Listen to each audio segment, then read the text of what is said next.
अगर कोई इंसान इसके अंदर गिरता है तो दोनों चीज़ें हो सकती हैं। पहली तो ये कि गिरने वाला ब्लैक होल की बाहरी सतह पर ही जलकर खाक हो सकता है, और दूसरी ये कि वो उसके अंदर आसानी से गिर भी सकता है। अब क्या वो गिरने के बाद 5D वर्ल्ड में जा पाएगा या नहीं?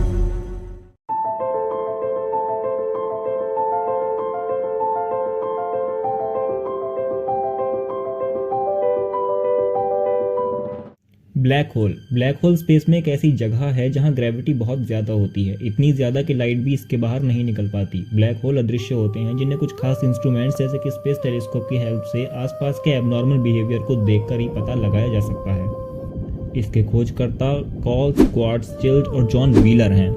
ब्लैक होल क्या होता है ये तो हमने देख लिया। अब सवाल ये आता है कि ब्लैक होल की जो थ्योरी है वो किसने दी थी। सन 1916 में अल्बर्ट आइंस्टाइन ने अपने सापेक्षता के सामान्य सिद्धांत यानी जनरल रिलेटिविटी के साथ ब्लैक होल के अस्तित्व की भविष्यवाणी की थी। इसके कई साल बाद सन 1967 में ब्लैक होल शब्द अमेरिकी खगोलशास्त्री जॉन व्हीलर द्वारा दिया गया था। ब्लैक होल 4 तरह के होते हैं: स्टेलर, इंटरमीडिएट, सुपरमैसिव और मिनिएचर।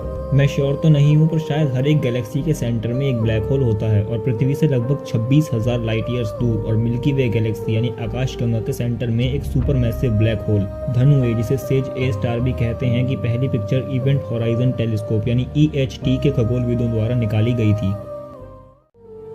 ब्लैक होल अपने आप में पूरी तरह से काले और फीचरलेस होते हैं। जैसे जैसे हम ब्लैक होल के पास जाते हैं, टाइम धीमा हो जाता है। ऐसा इसलिए होता है क्योंकि एक ब्लैक होल की ग्रेविटी के कारण यह अपने आसपास मौजूद अंतरिक्ष को रैप कर लेता है। फॉर एग्जाम्पल, अगर हम एक कपड़े के टुकड़े पर एक बॉल को रखते हैं तो उस बॉल के वजन से एक खिंचाव पैदा होगा। ये खिंचाव यहाँ पर रैप कहलाता है। यहाँ पर हम बॉल को एक ब्लैक होल और कपड़े को स्पेस मान सकते हैं। इसी के कारण ब्लैक होल के आसपास के स्पेस टाइम स्ट्रक्चर में चेंज आता है और टाइम स्लो होता जाता है।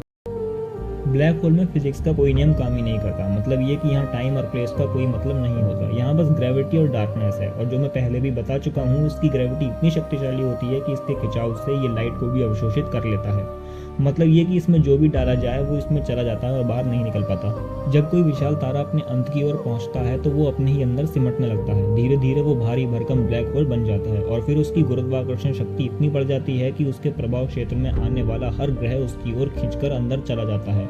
वो सब कुछ अपने अंदर निगलने लगता है। Event horizon. स्टीफन हॉकिंग के अनुसार ब्लैक होल के बाहरी हिस्से को इवेंट होराइजन कहते हैं, और उनकी डिस्कवरी के मुताबिक हॉकिंग रेडिएशन के चलते एक दिन ब्लैक होल पूरी तरह द्रव्यमान मुक्त होकर गायब हो जाता है। अब ब्लैक होल के बारे में जानने के बाद एक सवाल जो ना चाहते हुए भी मन में आ ही जाता है कि अगर कोई इसमें गिर जाए तो क्या होगा। तो इस बारे में एक लंबी कैलकुलेशन और रिसर्च के बाद ऐसा माना जाता है कि जो उसके अंदर गिरेगा उसके साथ दोनों चीज़ें हो सकती हैं। पहली तो ये कि गिरने वाला ब्लैक होल की बाहरी सतह पर जलकर खाक हो सकता है, और दूसरी ये कि उसके अंदर गिरने के बाद कोई आसानी से उसके अंदर एंटर कर भी सकता है। अब एक मूवी में हमने ये भी देखा था कि जो इंसान ब्लैक होल में गिरता है वो एक 5D वर्ल्ड में पहुंच जाता है, लेकिन ये बस एक इमेजिनेशन है, क्योंकि हकीकत में तो हमें ये पता ही नहीं है कि अगर कोई ब्लैक होल के अंदर चला जाए तो क्या होगा, क्योंकि हमने ब्लैक होल को अंदर से अभी तक देखा ही नहीं है।